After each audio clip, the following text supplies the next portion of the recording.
জাতীয় থেকে আন্তর্জাতিক প্রান্তিক জনপদ থেকে নগর চারপাশে ঠিক কী ঘটছে এই মুহূর্তে তা নিয়ে এখন চারদিক সঙ্গে আছি আমি সিফাত শাহরিয়ার।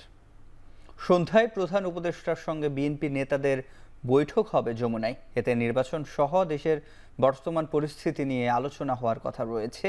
বৈঠকে বিএনপির প্রতিনিধি হিসেবে থাকবেন বিএনপির স্থায়ী কমিটির ৩ সদস্য ডক্টর খন্দকার মোশাররফ হোসেন, নজরুল ইসলাম খান এবং সালাহউদ্দিন আহমেদ। দলীয় সূত্রে জানা গেছে, চলমান রাজনৈতিক পরিস্থিতি নিয়ে বিএনপির উদ্বেগের বিষয়টি বৈঠকে তুলে ধরা হবে।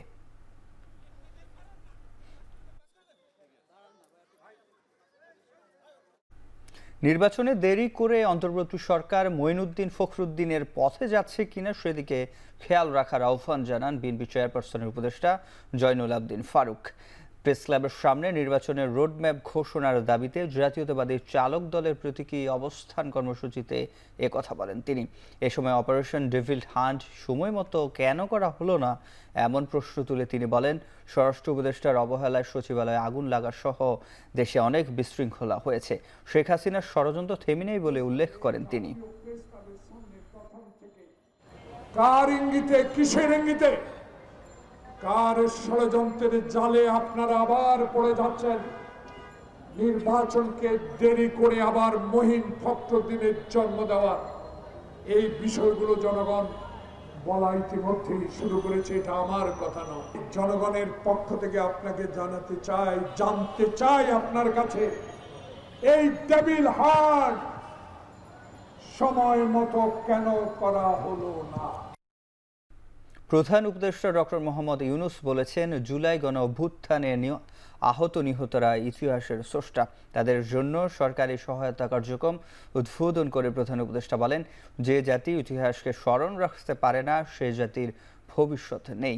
এ সময় প্রধান উপদেষ্টা নতুন বাংলাদেশ গড়তে শহীদ পরিবারের কাছে সহযোগিতা চেয়ে বলেন, তারা হুড়ো করে বিচার করলে তা সঠিক বিচার নাও হতে পারে, তাই ন্যায্য বিচারের দাবিতে সবাইকে ধৈর্য ধরার আহ্বান জানান তিনি। পরে প্রধান উপদেষ্টা শহীদ পরিবারের সদস্য ও আহতদের অর্থনৈতিক সহায়তা প্রদান করেন।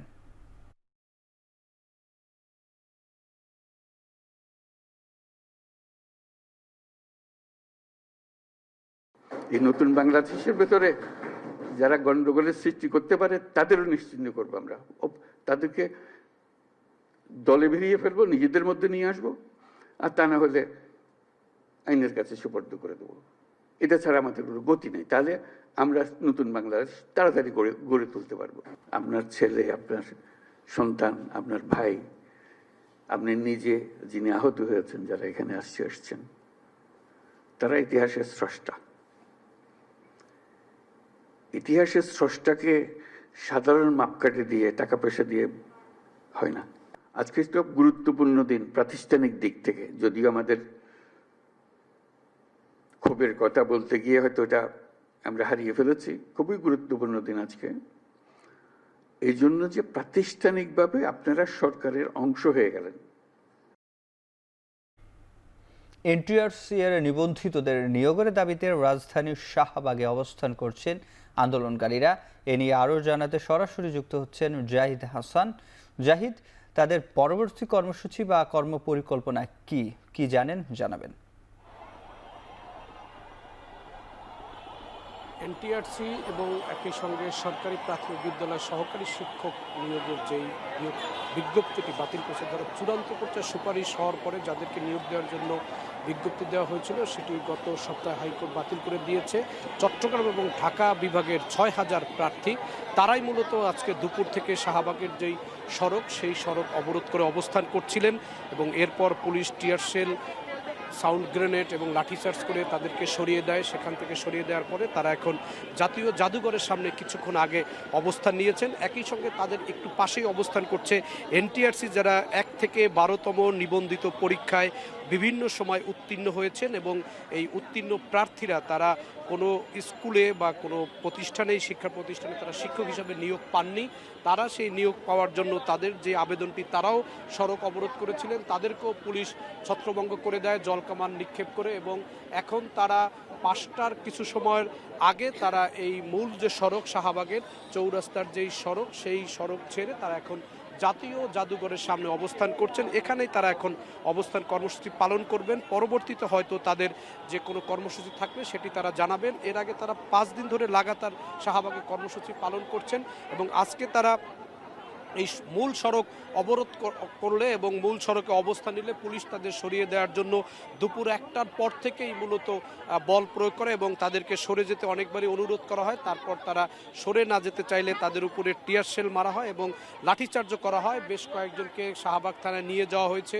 এখানে বিশেষ করে যারা সরকারি প্রাথমিক বিদ্যালয়ের যেই সুপারিশপ্রাপ্ত প্রার্থী যাদের নিয়োগটি বাতিল হয়ে গেছে হাইকোর্টের আদেশে, তাদের মধ্যে অনেকেই আহত হয়ে গেছেন টিয়ার শেল এবং জলকামানের কারণে এবং অনেকে আহত হয়ে বঙ্গবন্ধু শেখ মুজিব মেডিকেল বিশ্ববিদ্যালয় ঢাকা মেডিকেলে তারা চিকিৎসার জন্য তাদেরকে সহকর্মীরা নিয়ে গেছেন। একই সঙ্গে এনটিআরসির যেই শিক্ষক নিবন্ধনের যারা বিভিন্ন সময় উত্তীর্ণ হয়েছেন, বিভিন্ন কারণে তারা সুপারিশপ্রাপ্ত হয়েও তারা শিক্ষক হতে পারেননি, কোনো শিক্ষা প্রতিষ্ঠানে তারা নিয়োগ পাননি, তারাও এই শাহবাগের জাদুঘরের সামনে তারা এখনও অবস্থান করছেন। শিক্ষক হওয়ার জন্য অর্থাৎ শিক্ষক হিসেবে নিয়োগ পাওয়ার জন্য দুটি দল এখানে সকাল থেকেই তারা অবস্থান করছিলেন। দুপুরের পরে তারা যখন মূল সড়ক অবস্থান করেন এবং অবরোধ করার চেষ্টা করেন, তখন তাদের পুলিশ সরিয়ে দেয় এবং তাদের সরিয়ে দিতে গিয়ে জলকামান, টিয়ার শেল, সাউন্ড গ্রেনেড নিক্ষেপ করে। এখন তারা জাতীয় জাদুঘরের সামনে অবস্থান করছেন। হয়তো পরবর্তীতে তাদের কোনো কর্মসূচি থাকলে সেটি তারা জানিয়ে দিবেন। সিফাত, এনটিআরসির নিবন্ধিতদের যে দাবি ছিল শাহবাগে, সেটি সবশেষ জানাচ্ছিলেন সহকর্মী জাহিদ হাসান। সরকারি বেসরকারি 5 প্রতিষ্ঠানের বিরুদ্ধে এনআইডি তথ্য পাচারের প্রমাণ পেয়েছে নির্বাচন কমিশন। কমিশনের সিনিয়র সচিব আখতার আহমেদ এই তথ্য নিশ্চিত করেছেন।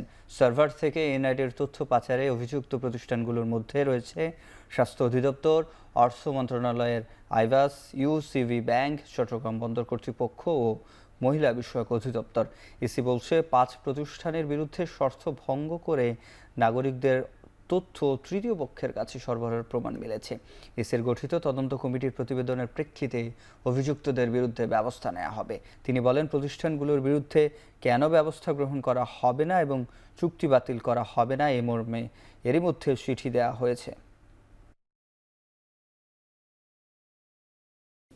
আমাদের অগোচরেই, আমি বলবো অগোচরেই, এই তথ্য যাদের কাছে দিচ্ছি তার থেকে তথ্য অন্য অনাকাঙ্ক্ষিত ব্যক্তি বা প্রতিষ্ঠান তথ্যটা নিচ্ছেন, যেটা কাম্য না। এবং এইটাকেই নিয়ন্ত্রণের আনার জন্যে, এর ব্যবস্থাপনাটাকে আরও উন্নত করার জন্যে আমরা আমাদের যে সেবা গ্রাহকরা আছেন তাদের সাথে আমরা একটা আলোচনার ব্যবস্থা করেছি আজকে। জাতীয় নির্বাচনের আগে স্থানীয় সরকার নির্বাচন করতে চায় সরকার, তবে রাজনৈতিক দলগুলোর মতামত নিয়েই সেই সিদ্ধান্ত চূড়ান্ত করা হবে বলে জানিয়েছেন স্থানীয় সরকার উপদেষ্টা আসিফ মাহমুদ সজীব ভুঁইয়া।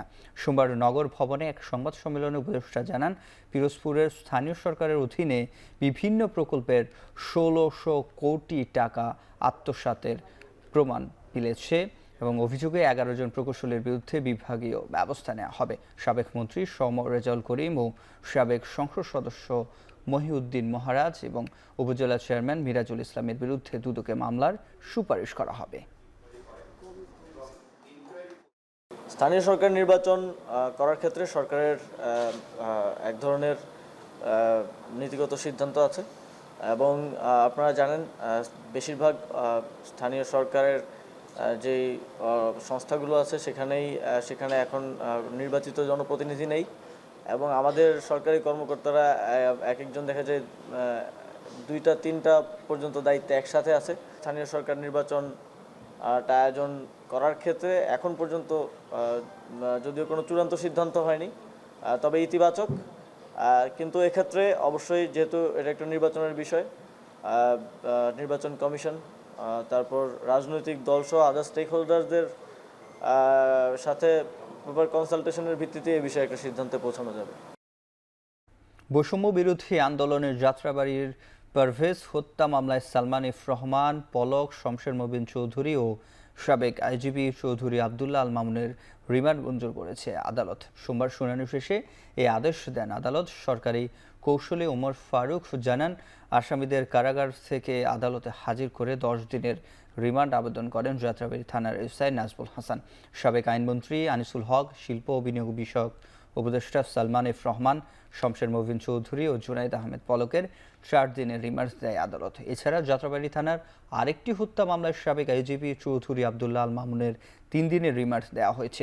এদিকে মোহাম্মদপুরের 2টি মামলায় সাদেক খান ও শাহবাগ থানার মামলায় সাবেক এমপি গোলাম কিবরিয়া টিপুকে গ্রেপ্তার দেখিয়েছে পুলিশ। যাত্রাবাড়ী একটি হত্যা মামলায় তদন্তকারী কর্মকর্তা 10 দিন রিমান্ড প্রার্থনা করেন। বিজ্ঞ আদালত এজাহারের গুণাগুণ দেখে এবং তদন্তকারী কর্মকর্তার দরখাস্তের পরিপ্রেক্ষিতে তাদের বিরুদ্ধে 4 দিনের রিমান্ড মঞ্জুর করেন। আর একটি মামলায় পুলিশের সাবেক আইজিপি চৌধুরী আবদুল্লাহ আল মামুন 7 দিনের রিমান্ড প্রার্থনা করা হয়। তদন্তকারী কর্মকর্তার দরখাস্তের পরিপ্রেক্ষিতে বিজ্ঞ আদালত তার বিরুদ্ধে 3 দিনের রিমান্ড মঞ্জুর করেন। শারীরিক অবস্থা বিবেচনায় নিয়ে যাতে রিমান্ড বাতিল করা হয় এবং তার জামিনের জন্য প্রার্থনা করি। এবং আজকে অন্যান্য আরও 12 জন আসামি আনা হয়েছিল এবং তাদেরকে বিভিন্ন মামলায় রিমান্ড চাওয়া হয় এবং বিজ্ঞ আদালত তাদেরকে বিভিন্ন মেয়াদে রিমান্ড মঞ্জুর করেন। গত 2 মাসে অভিযান চালিয়ে বিপুল পরিমাণ ইয়াবা ও মাদকসহ 9 জন মাদক কারবারি আটক করেছে কোস্টগার্ড। এই সময় অনেক অস্ত্র ও জ্বালানি তেল উদ্ধার করা হয়েছে। সোমবার এক ব্রিফিংয়ে কোস্টগার্ড জানায়, দেশের জলসীমায় যে কোনো আইন বহির্ভূত তৎপরতা রুখতে নিয়মিত টহল চলমান রয়েছে। এরই ধারাবাহিকতায় ভারতীয় অবৈধ মৎস্য শিকারী 95 জনকে সেই দেশে প্রেরণ এবং ভারতীয় কোস্টগার্ডের কাছে আটক 90 জন বাংলাদেশি জেলেকে মুক্ত করে স্বজনদের কাছে পৌঁছে দিয়েছে কোস্টগার্ড। 14 ফেব্রুয়ারির মধ্যে সৌদি আরবের প্রতিষ্ঠানের সঙ্গে চুক্তি স্বার্থে এজেন্সিগুলোকে নির্দেশ দিয়েছে ধর্ম মন্ত্রণালয়। পরে আর সময় বাড়ানো হবে না বলেও জানিয়েছেন ধর্ম উপদেষ্টা। হজের সর্বশেষ প্রস্তুতি নিয়ে দুপুরে সচিবালয়ের সংবাদ সম্মেলনে তিনি বলেন, এজেন্সির গাফলতির কারণে কোনো মুসল্লি হজ করতে না পারলে মন্ত্রণালয় দায় নেবে না। আগামীতে হজ যাত্রীর সংখ্যা বিবেচনায় বৈধ এজেন্সির সংখ্যা কমতে পারে বলেও আভাস দেন তিনি। উপদেষ্টা বলেন, অন্যান্য দেশের চেয়ে বাংলাদেশের বিমান ভাড়া অনেকটাই কম, তবে আগামীতে সৌদি সরকার অনুমোদন দিলে উন্মুক্ত দরপত্রের মাধ্যমে বিদেশি এয়ারলাইন্সগুলোকে যুক্ত করার চেষ্টা করা হবে।